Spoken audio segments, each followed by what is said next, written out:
इस विश्व में सबसे भयंकर शत्रु यदि कोई है तो वह मिथ्यात्व रूपी शत्रु है।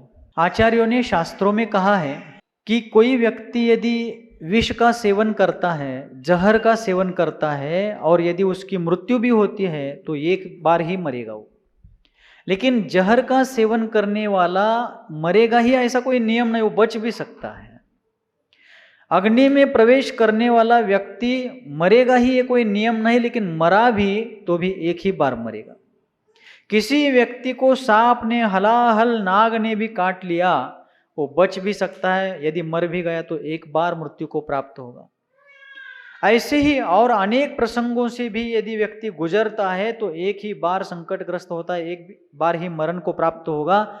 लेकिन मिथ्यात्व का सेवन करने वाले जीव अनंत बार मरते रहेंगे। जब तक मिथ्यात्व का त्याग नहीं करेंगे तब तक जन्म मरण का दुख भोगते रहेंगे।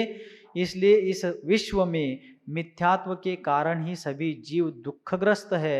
मोह मिथ्यात्व के कारण ही सभी जीव संसार चक्र में फंसे हुए हैं। और ऐसे वहां पर जैनवाड़ी के चातुर्मास में कब सन 1900 कब ईस्वी सन 1915 का पहला चातुर्मास कहाँ? कोगनोली में हुआ। 1916 का दूसरा चातुर्मास कुंभोज में हुआ। 1917 का तीसरा चातुर्मास फिर से कोगनोली हुआ। और 1918 का चातुर्मास जैनवाड़ी में हुआ। फिर जैनवाड़ी के चातुर्मास में क्षुल्लक श्री शांति सागर जी महाराज ने जैन लोगों के घरों में कुलाचार के रूप में, कुल परंपरा के नाम पर, जहां अपन लोग मराठी कन्नड़ में उसको जगली कहते हैं, घर में जो छोटा देवालय बनाते हैं उसमें अनेक प्रकार के मिथ्या देवी देवताओं की उपासना अन्य समाजों के प्रभाव में आकर की जा रही थी। तब क्षुल्लक श्री शांति सागर जी महाराज ने उस समय लोगों को प्रबोधित किया, मिथ्यात्व कितना घातक है इस चीज से अवगत कराया। और फिर बैलगाड़ियों में भर भरा के उन सारे प्रतिमाओं को, उन मिथ्या देवी देवताओं की मूर्तियों को इकट्ठा करके नदियों में विसर्जित कर दिया। शांति सागर जी, क्षुल्लक रत्न शांति सागर जी महाराज ने उस समय लोगों को संबोधित करते हुए उनमें धर्म जागृति की एक चेतना प्रज्वलित कर दी। क्योंकि उस समय धर्म गुरु के नाम पर अनेक भोंदू बाबा लोग लोगों को फंसाते थे, मिथ्या मार्ग में लगाते थे, उनसे पैसे लेना, उनको उनके द्वारा मान सम्मान करवाना, पाद पूजन करवाना, ऐसे अनेक मिथ्या क्रियाकांड करवाते थे। लेकिन लोगों को मिथ्यात्व की दलदल में, मिथ्यात्व की खाई में ढकेल देते थे। अपने स्वार्थ के लिए, अपने जय जयकार के लिए, अपने उन्नति के लिए, अपने भौतिक यश कीर्ति के लिए वो सारे मिथ्या गुरु, मिथ्या कुगुरु लोगों को अपने पीछे अपने अनुयायी बनवाते थे, अपनी इच्छाओं को पूर्ण करवाते थे। लेकिन लोगों को सन्मार्ग दिखाने वाले सच्चे गुरु नहीं थे। तब शांति सागर जी ने लोगों को प्रेरित किया, उनकी चेतना को प्रज्वलित किया। क्योंकि स्वामी समंत भद्राचार्य देव ने रत्नकंठ श्रावकाचार्य में लिखा हुआ है कि इस संपूर्ण विश्व में संसार के प्राणी मात्र का मिथ्यात्व के समान कोई बैरी नहीं है। क्या लिखा है? अपन लोक व्यवहार में क्या कहते हैं? वो व्यक्ति मेरा बैरी है, ये व्यक्ति मेरा बैरी है, वो मेरे शत्रु है, ये मेरे रिपु है, ये मेरे अरि है। ऐसा अपन लोगों को आपस में एक में को शत्रु, बैरी, रिपु समझते हैं। लेकिन समंत भद्राचार्य देव कहते हैं कि संपूर्ण विश्व में संसार के प्राणियों का मिथ्यात्व के समान कोई बैरी नहीं है। मिथ्यात्व जैसा अहितकारी दूसरा कोई भी इस विश्व में नहीं है। और तीन लोक और तीन काल में सम्यक्त्व के जैसा दूसरा कोई मित्र नहीं है। किसके जैसा? सम्यक दर्शन जैसा दूसरा कोई मित्र नहीं है। हमारा हित करने वाला, हित के मार्ग पर बढ़ने के लिए सहायता करने वाला सम्यक दर्शन जैसा, जिन धर्म जैसा, देवशास्त्र गुरु जैसे सच्चे वास्तव में कोई मित्र नहीं है। लेकिन अज्ञानवश हम सभी लोग भौतिक दृष्टिकोण को धारण करते हुए मिथ्या मतों से प्रभावित हो जाते हैं और उन मिथ्या मतों से प्रभावित होकर के अपना अहित स्वयं कर लेते हैं। कद्दू होता है ना, कद्दू, भोपड़ा, बड़ा भोपड़ा होता है, लाल भोपड़ा, कद्दू, हिंदी में कद्दू कहते हैं उसको। कद्दू के ऊपर छुरी गिरी, चाकू, कद्दू के ऊपर चाकू गिरा या चाकू के ऊपर कद्दू गिरा? विळ्यावर भोपळा पडला किंवा भोपळ्यावर विळा पडला? कद्दू के ऊपर चाकू गिरा या चाकू के ऊपर कद्दू गिरा, नुकसान किसका?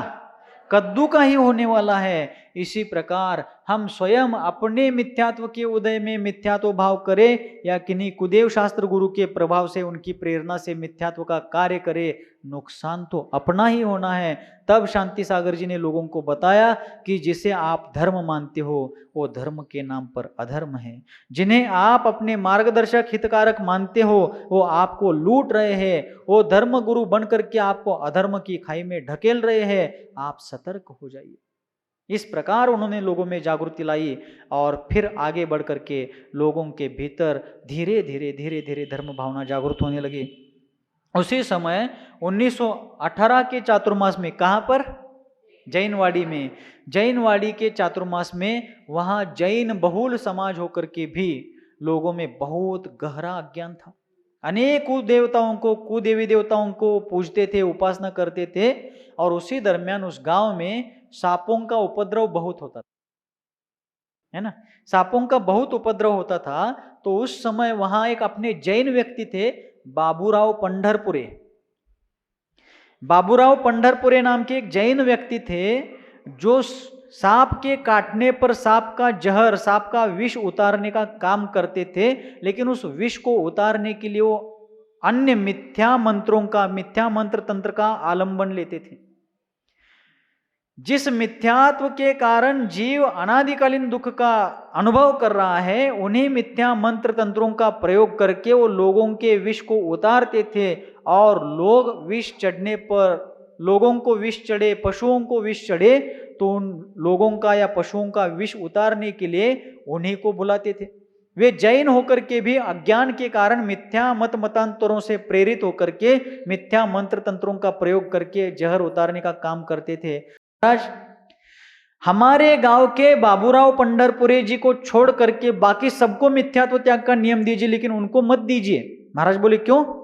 क्योंकि वे अन्य धर्मों के मंत्र तंत्रों का प्रयोग करके लोगों के जहर को, सांप का जो जहर चढ़ता है उस जहर को उतारते हैं। और यदि आप उनको भी ये नियम देंगे और उनका जहर उतारने का कार्य बंद हो जाएगा तो यहाँ सब अनर्थ हो जाएगा। बहुत से लोग सांपों के दंश से मृत्युमुखी पड़ जाएंगे, पशुओं में हाहाकार हो जाएगा, इसलिए उनको छोड़कर बाकी सबको नियम दे दीजिए। महाराज ने उनको बोला, वो बाबूराव पंढरपुरे आते हैं, महाराज ने उनको समझाया कि भाई आप जिन मंत्रों को पढ़ते हो वो मंत्र नहीं है, वो तो कालकूट विष है। जिन सांपों का विष आप उतारते हो उस सांप के विष से भी वो भयंकर विष है, इसलिए आप उन मंत्र तंत्र को छोड़ दो और मैं आपको एक मंत्र बताता हूं।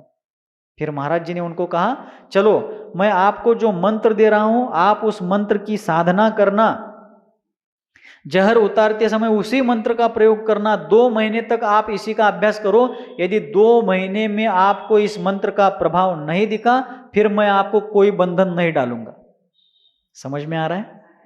2 महीने तक आप इस मंत्र की जाप्य साधना, मंत्र साधना करके विष उतारने का प्रयास करो। यदि 2 महीने में प्रभाव नहीं हुआ फिर मैं आपको मिथ्यात्व मंत्र तंत्र बाकी के छोड़ो, ऐसा मेरी ओर से आपको बंधन नहीं डालूंगा। 2 महीने तक ये प्रयोग करो। बाकी के मंत्र आज से आप नहीं जपेंगे, आज से मैं दे रहा हूं वही मंत्र आप जपेंगे। इस प्रकार महाराज जी ने उनको प्रेरणा दी और उनको सभी के सामने नमोकार मंत्र का पाठ करवाया, अपराजित मंत्र का पाठ कराया और वो मंत्र सीख करके, मंत्र साधना की जाप्य विधि सीख करके और विशेष प्रकार से उसके सूक्ष्म रहस्यों को शांति सागर जी महाराज ने उनको बता दिया। और बाद में कुछ ही 1-2 दिन बाद कोई व्यक्ति उनको बुलाने आए कि चलो हमारे बैल को सांप ने काटा है। किसको? हमारे बैल को सांप ने काट लिया है और उसको जहर चढ़ रहा है, वो मर जाएगा, जल्दी चलो। तो व्यक्ति बाबूराव जाते हैं और उन्होंने शांति सागर जी महाराज पर श्रद्धा रख करके, पूर्ण श्रद्धा भक्ति विवेक विनय के साथ पंच नमस्कार मंत्र का स्मरण करके वहां पर उपचार किया और तत्काल थोड़ी ही देर में उस बैल का सारा विष उतर गया। वह बैल विष बाधा से दूर हो गया।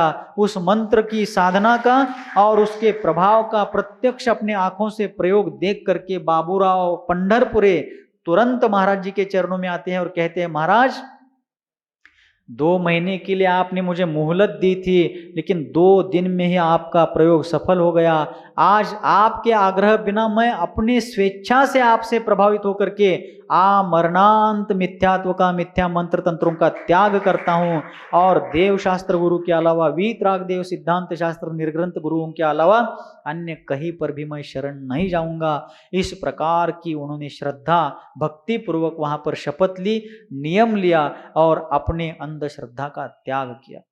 पूज्यपाद आचार्य देव ने, समझ में आ रहा है ना, पूज्यपाद आचार्य देव ने अरहत भक्ति, जिसको इरियापत भक्ति भी कहा जाता है, इरियापत प्रतिक्रमण में वो अंतर्भूत है, तो उसमें एक बहुत सुंदर श्लोक दिया है।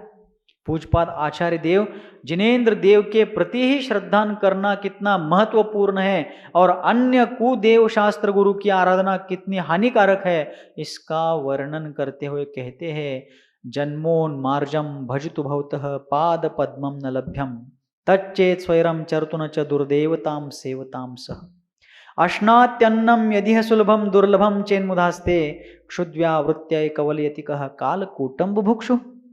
उन्होंने कहा कि हे प्रभु, हे वीतराग देव, हे जिनेश्वर भगवान, जिसको अर्थात जिस संसारी भाग्यवान भव्य जीव को आपके दर्शन की भावना हो रही है, जिस मोक्ष प्राप्त करने के इच्छुक व्यक्ति को आपके चरण वंदना करने के भाव हो रहे हैं, वह व्यक्ति आपका दर्शन यदि सहजता पूर्वक होता हो तो आपका दर्शन करे, लेकिन वो व्यक्ति जहाँ रहता है वहाँ यदि उसे आपका दर्शन नहीं होता हो तो रहने दे, लेकिन आपका दर्शन नहीं होता, इसलिए दर्शन की अभिलाषा में अन्य कुदेव शास्त्र गुरु का दर्शन ना करे।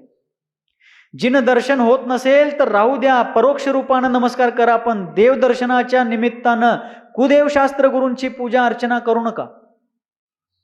आचार्य पूज्यपाद स्वामी कहते हैं, आपका दर्शन यदि होता है, संभव है, शक्य है, तो आपका दर्शन वो भाग्यवान भव्य जीव करे, लेकिन यदि वो संभव नहीं हो पाता है तो वो आपका परोक्ष स्मरण करे, परोक्ष रूप से आपको नमस्कार करे, लेकिन आपका दर्शन नहीं होने से अन्य कुदेव शास्त्र गुरु की आराधना ना करे। क्योंकि यानी उन्होंने उदाहरण दिया, यदि किसी को भूख लगी है और भूख मिटाने के लिए यदि अन्न सुलभता से उपलब्ध हो तो अन्न का सेवन करके वो भूख को मिटा ले, लेकिन यदि भूख मिटाने के लिए अन्न नहीं मिलता है तो भूख से व्याकुल होकर के कोई भी व्यक्ति अन्न के अभाव में कालकूट जहर का, हलाहल विष का सेवन करेगा? नहीं करेगा। अन्न नहीं मिलता है, इसलिए भूख मिटाने के लिए कोई विष खाता है क्या? नहीं खाता है। इसी प्रकार ऐसे किसी क्षेत्र में कोई श्रावक, कोई जैन व्यक्ति रहता है जहां जैन मंदिर नहीं है, जिन देव का दर्शन सुलभ नहीं है, तो परोक्ष रूप से आपका दर्शन करे, लेकिन यदि दर्शन आपका नहीं मिलता है तो परोक्ष रूप से दर्शन करते हुए अपने वृत्ति में, चित्त वृत्ति में आपके प्रति श्रद्धा भक्ति का भाव गाढ़ा करे, लेकिन दर्शन की लालसा से अनायतनों का दर्शन, कुदेव शास्त्र गुरु का दर्शन भूल कर भी ना करे। देखिए, ये है जैन दर्शन, ये है पूज्यपाद स्वामी का उपदेश। आज अपन लोग अज्ञानवश अपने जीवन में आने वाली समस्याएं, आर्थिक समस्या हो, पारिवारिक समस्या हो, शारीरिक समस्या हो, करियर संबंधी समस्या हो, किसी भी प्रकार की समस्या हो, तो अपने बहुत से साधर्मी जन अज्ञानवश और अन्य लोगों के प्रेरणावश कुदेव शास्त्र गुरु की उपासना करते हैं। जिन देवी देवताओं को कोई शरण नहीं है उनको जैन लोग ही पाल रहे हैं। कितनी ही जगहों पर ऐसा हो रहा है, लेकिन ये बहुत गलत है।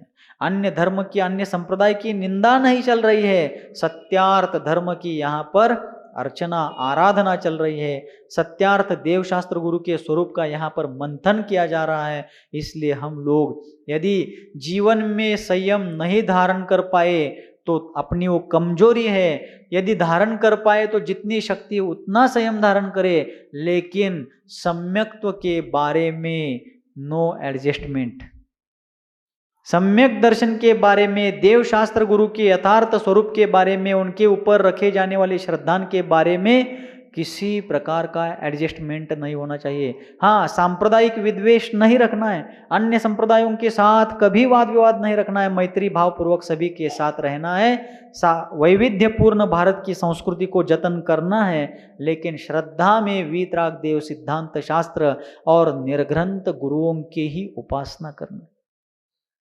इस प्रकार जगह जगह पर विहार करते हुए वे महात्मा, वे तपोनिधान, वे क्षुल्लक श्री शांति सागर जी महाराज अन्य अन्य क्षेत्रों में गए और उसी दरमियान 1918 के जैनवाड़ी के चातुर्मास के बाद उन्होंने दानोली ग्राम में भी 1 महीने का सानिध्य प्रदान किया था। अपने वारणा नदी के उस तरफ दानोली ग्राम है, दानोली में उस समय क्षुल्लक अवस्था में 1 महीने का सानिध्य उन्होंने प्रदान किया। और उसके उपरांत अपना जो समडोली ग्राम है, समडोली ग्राम का जो पुराना मंदिर है आदिगिरी जिसे अपन अभी कहते हैं, यहाँ से 1-1.5 किलोमीटर पर जो अपना आदिगिरी मंदिर है, वहाँ लगभग उस समय गांव की बस्ती उस दरमियान ही थी। तो उस पुराने मंदिर में क्षुल्लक शांति सागर जी महाराज लगभग 15 दिन थे। इस प्रकार उनके जीवन चरित्र में इस बात का उल्लेख है। और उस समय इस नगर के, इस ग्राम के भी बहुत से लोग मिथ्यात्व, पीर पंजाल के पीछे पड़े हुए थे आदिगिरी के बाजू में। उन चीज़ों में हमारे यहाँ के स्थानिक लोग भी बहुत उलझे हुए थे। तो शांति सागर जी महाराज ने यहाँ वो देख करके अपना मुकाम बढ़ाया और यहाँ के लोगों को धर्म का मर्म बता करके, धर्म का महात्म्य उनके हृदय में बसा करके लोगों को धर्म की ओर आकृष्ट किया। और फिर आगे बढ़ करके समडोली नगरी वहाँ से ही धर्म नगरी के रूप में उभरने लगी। और उभरते उभरते यही वह नगरी है जब दशहरे के दिन 1924 को उनको इसी नगरी में आचार्य पद प्रदान किया गया। कहने का मतितार्थ यह है कि क्षुल्लक अवस्था में भी उन्होंने तूफान में दीप जलाए रखे जाने की तरह वादळात दिवा टिकवून ठेवल्याप्रमाणे सामान्य वातावरण में दीप जला करके रखना बहुत आसान है, बहुत सरल है, लेकिन बहते हुए तूफानी हवा में दीपक को जलाए रखना, उसको बनाए रखना, उसको बुझने नहीं देना एक अग्नि दिव्य है। और क्षुल्लक श्री शांति सागर जी महाराज ने तब भी यह कार्य किया था। इस प्रकार मिथ्यात्व का त्याग कराते कराते, स्वाध्याय की, धर्म की, श्रावक व्रतों की रुचि जगाते जगाते दान कैसे करना चाहिए, दाता कौन, पात्र कौन, देव कौन, भक्त कौन, भगवान कौन इत्यादि सभी चीजों का उपदेश लोगों को देते देते नगर नगर, ग्राम ग्राम उन्होंने धर्म का डंका बजाया। लेकिन बार बार उनके जीवन में पूर्वोपार्जित लाभांतराय कर्म के उदय से उद्दिष्ट आहार का प्रसंग आ पड़ता था, लेकिन दृढ़ संकल्पी वे महामानव उस परिस्थिति के सामने कभी हतबल नहीं होते थे। गांव गांव के लोगों को अभी भी सब लोगों को आहार दान की विधि मालूम नहीं थी, तो लोग उनको प्रथा की तरह, परंपरा की तरह, चली आई परंपरा के अनुसार अपने घरों में आमंत्रित करके आहार करवाना चाहते थे। लेकिन उन्होंने गांव गांव में जाते हुए इन चीजों को भी छुड़ाते गए। जैसे कागल की घटना आपको कल बताई थी, उसी प्रकार। लेकिन ऐसे प्रसंगों के कारण उनको बार बार अलाभ परिशह सहन करना पड़ता था। अनेक बार उनको आहार को उठने की आवश्यकता होते हुए भी उनको निराहार रहना पड़ता था, लेकिन उसमें भी वो विचलित हुए बिना अपनी साधना करते थे। आत्मानुशासन ग्रंथराज में आचार्य श्री गुणभद्र जी महाराज ने भगवान वृषभ देव का वर्णन करते हुए उनके मुनि अवस्था में जो उनको अंतराय आए थे, अंतराय का अर्थ क्या? आहार लेते हुए अंतराय नहीं, आहार का लाभ ही नहीं हुआ। अंतराय का अर्थ है विघ्न, विघ्न करण मंत्रायस्य, सूत्र आता है ना तत्वार्थ सूत्र में। तो इस प्रकार वृषभेश्वर को भी इस प्रकार के प्रसंग आते थे, तब उस घटना का वर्णन उन्होंने किया। गुणभद्र स्वामी ने आत्मानुशासन ग्रंथ में उस घटना का वर्णन करते हुए उन्होंने कहा कि हे वृषभनाथ भगवान, आपने मुनि दीक्षा धारण करी और मुनि दीक्षा लेने के बाद कहाँ दीक्षा ली आदिनाथ भगवान ने?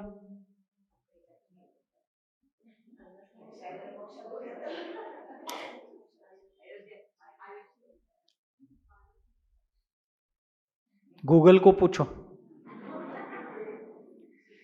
आदिनाथ भगवान ने कहाँ दीक्षा ली? देखिए क्या परिस्थिति है।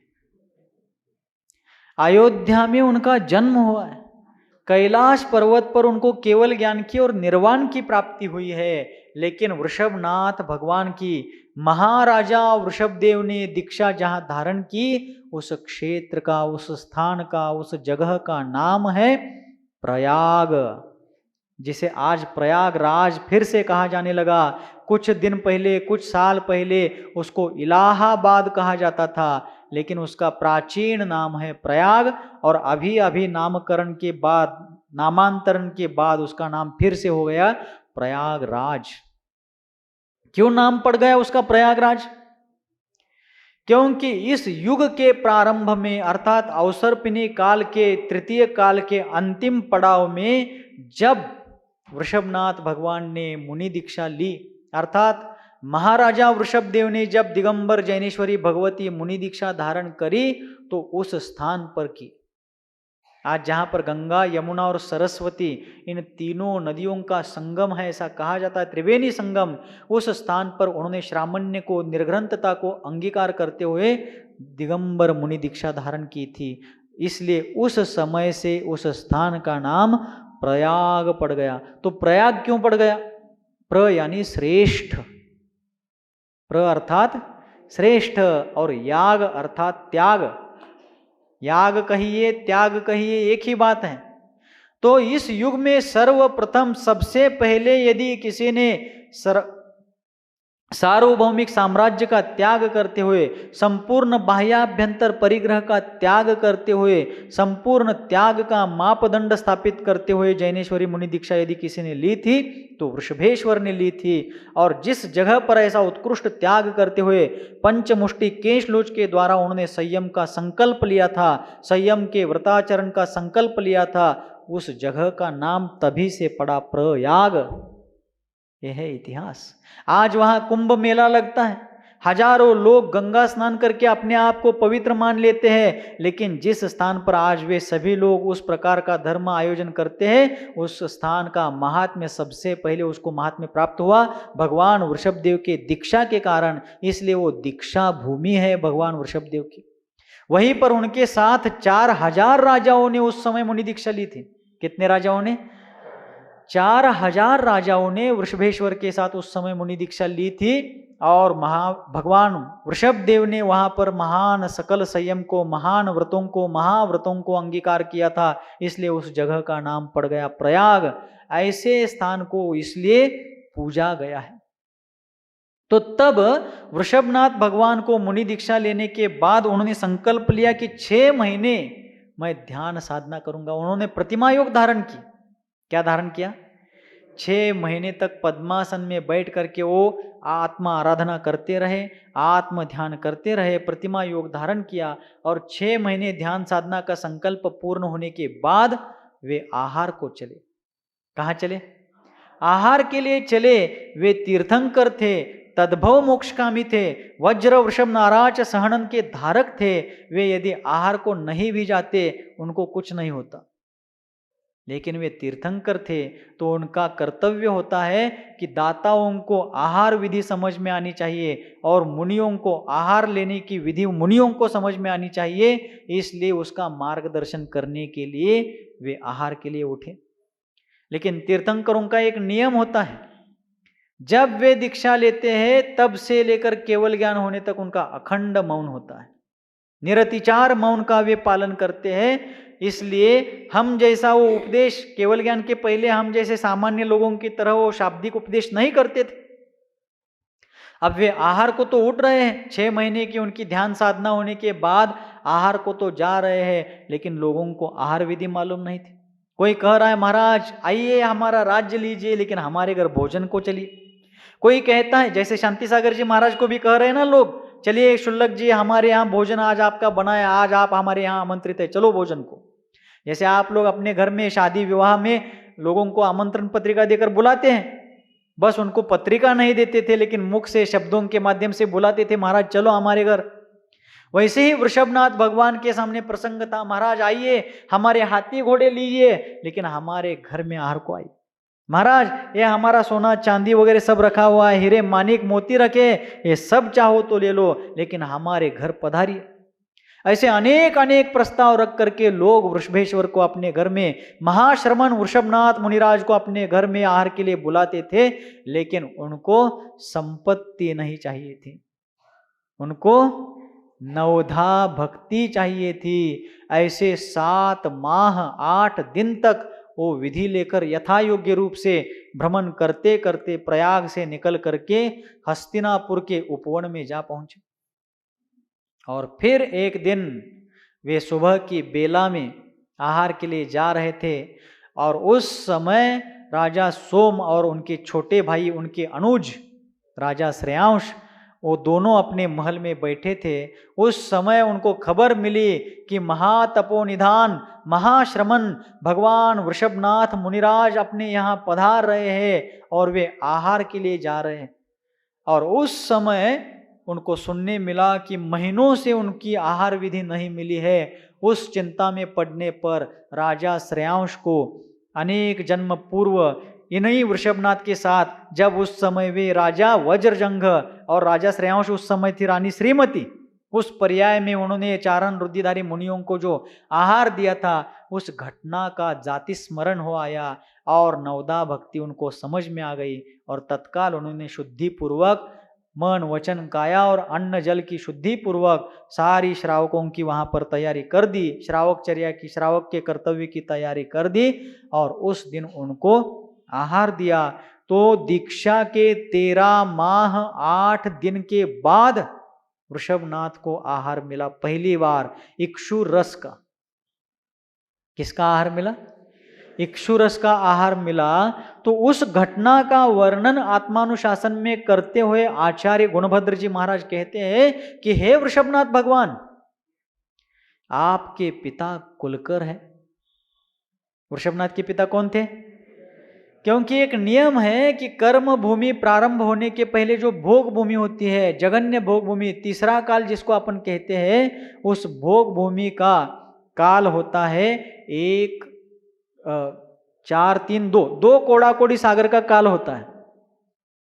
और जब वह काल समाप्त होने आता है और एक पल्य का अष्टमांश भाग शेष रहता है, तब उस भोग भूमि पर भी कर्म भूमि का प्रभाव होने लगता है। और उस दरमियान यहाँ क्रम क्रम से 14 कुलकर होते हैं, और 14वें कुलकर का पुत्र प्रथम तीर्थंकर होते हैं।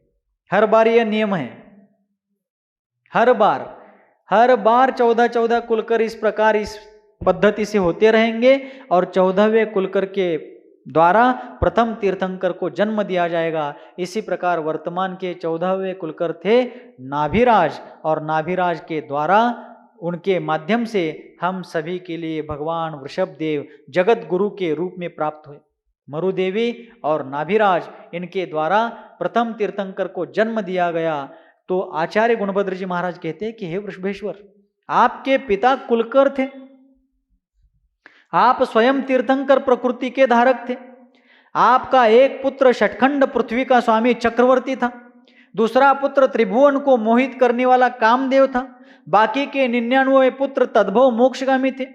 आपका जन्म होने के पहले, गर्भ में आने के पहले भी 6 माह, गर्भ में आने के 6 माह पहले और गर्भ में आने के 9 माह तक, मतलब गर्भ में आने के बाद 9 माह और आने के पहले 6 माह, ऐसे कुल मिलाकर 15 महीने तक रोज के रोज 14 करोड़ रत्नों की वर्षा आपके जन्म नगर के आसपास के और जन्म नगरी में होती थी। कितनी संख्या हुई?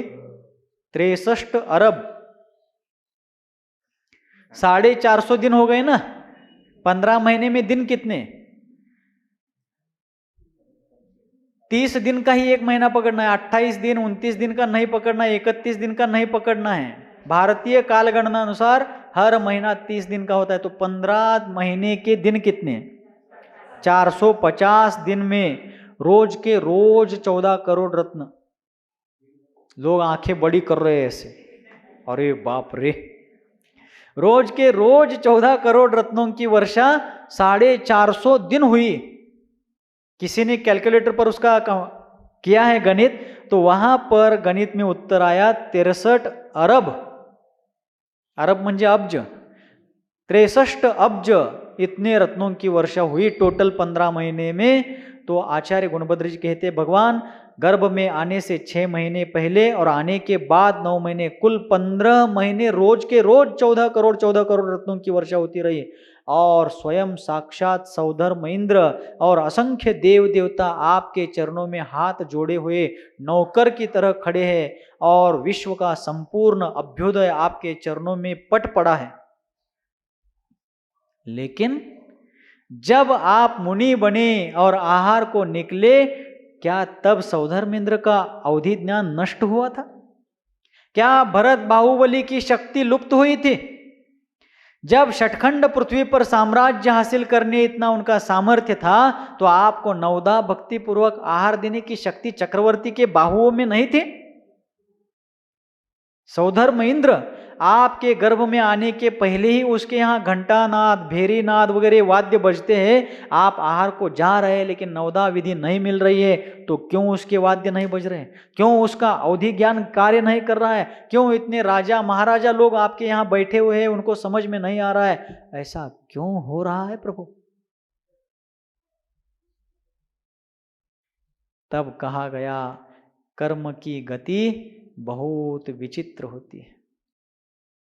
बड़े बड़े महापुरुषों को भी कर्मों ने नहीं छोड़ा है। और फिर उन्होंने पूर्व जन्म में किया हुआ जो लाभांतराय कर्म था, उस कर्म के उदय से आज इतना सब कुछ है।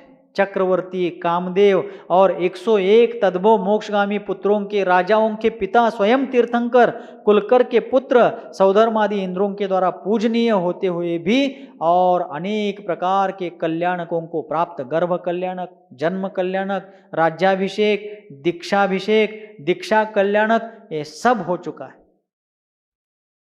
फिर भी आहार विधि नहीं मिल रही, कैसा कर्म होगा? तब आचार्य गुणभद्र जी महाराज कहते हैं कि हे वृषभनाथ, आपने पूर्व जन्म में किसी कारणवश संचित किया हुआ जो आपका अंतराय कर्म था, उस कर्म का ही यह प्रताप है, उस कर्म का ही यह प्रभाव है कि इतना सब कुछ आपके पास, आपके साथ होते हुए भी आज वह कर्म आपको आहार का लाभ होने नहीं दे रहा है। हाँ, आपको आहार नहीं मिलने से आपको कोई चिंता, आकुल व्याकुलता नहीं है, यह आपकी महान संयम साधना है, लेकिन कर्म भी अपना फल पूर्ण रूप से दे रहा है। तो अब यहाँ पर प्रश्न उत्पन्न हो रहा है, प्रसंग उत्पन्न हो रहा है कि जब तद्भव मोक्षगामी प्रथम तीर्थंकर इतने सारे वैभव ऐश्वर्य के अधिपति होकर भी वृषभनाथ को ऐसे अंतराय कर्म थे, तो शांति सागर जी महाराज के जीवन में इस प्रकार के प्रतिकूल प्रसंग आए, तो इसमें कौन से आश्चर्य की बात है? जब तीर्थंकरों के जीवन में भी ऐसा प्रसंग आया है, लेकिन शांति सागर जी महाराज के काल में हीन सहनन होते हुए भी, परिस्थितियां विषम होते हुए भी शांति सागर जी महाराज ने धैर्य खोया नहीं। उनको साथ देने वाले, मार्गदर्शन करने वाले कोई नहीं थे।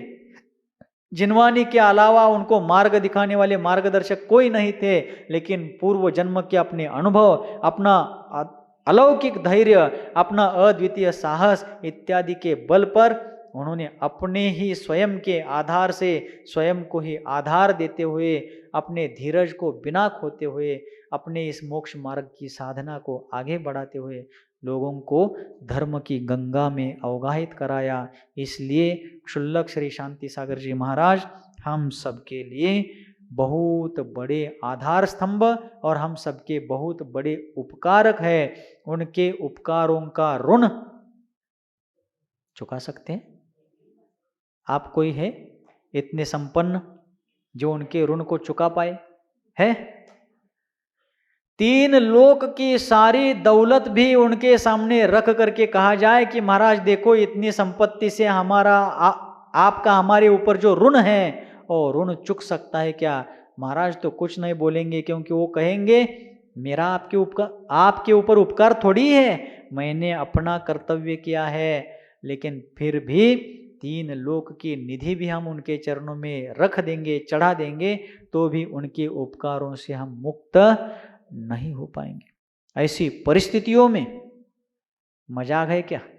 आज अपन देखते हैं अपने आसपास के परिसर में कहीं भी धर्म आराधना में प्रतिकूलता निर्माण होती है और इतने सारे हम सभी लोग एक साथ होकर के भी अपन विचलित होते हैं कि इस परिस्थिति से मार्ग कैसा निकाला जाए। लेकिन उस समय ना सोशल मीडिया था, ना प्रचार तंत्र था, ना कोई सहायक साधन थे, ना यातायात आना जाना प्रवास इतना फास्ट था, ना लोग उनके पास जल्दी से पहुंच पाते। ऐसी परिस्थिति में तूफान में जलाए गए दीपक को प्रज्वलित रखना, ऐसा कार्य शांति सागर जी ने किया। पहले तो उन्होंने दीपक जलाया और जलाए हुए दीपक को निरंतर बरकरार रखा, ऐसा कार्य उन्होंने किया। अब आगे जाकर के दिनों दिन तप साधना के साथ साथ 12 अनुप्रेक्षाओं का चिंतन, आत्म ध्यान, शुद्धोपयोग की भावना इत्यादि के कारण उनका वैराग्य निरंतर बढ़ने लगा। और घर द्वार तो छोड़ा ही था, लेकिन शरीर पर धारण किया हुआ जो खंड वस्त्र था उसको भी गिरनार में छोड़कर ऐलक पद में वो आ चुके थे, लेकिन अब उनको लंगोट भी भार लगने लगा। जो कोफिन थी, लंगोटी थी ना, वो भी अब उनको भार लगने लगी।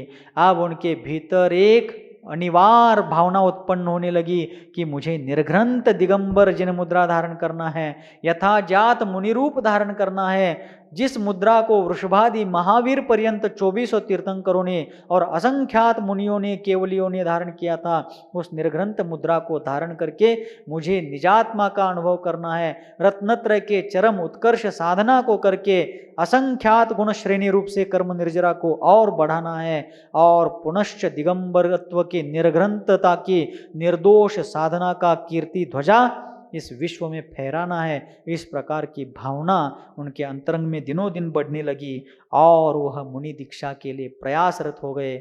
और किस प्रकार अब मुनि दीक्षा लेते हैं, उस क्लाइमेक्स को अग्रिम सत्र में देखते हैं, अगले सत्र में उसके लिए छोड़ देते हैं। लेकिन इन सारी घटनाओं से मैं भी, आप भी, हम सभी लोग उनके जीवन से आदर्शों को ग्रहण करते हुए अपने जीवन को उनके जितना ना सही, लेकिन थोड़ा बहुत तो उनकी तरह बनाने का प्रयास अपन सभी मिलकर के करेंगे। इसी में अपने जीवन का उद्धार है। बोलिए गुरुवर आचार्य भगवान श्री शांति सागर जी मुनि महाराज की, गुरुवर आचार्य भगवान श्री सन्मति सागर जी मुनि महाराज की।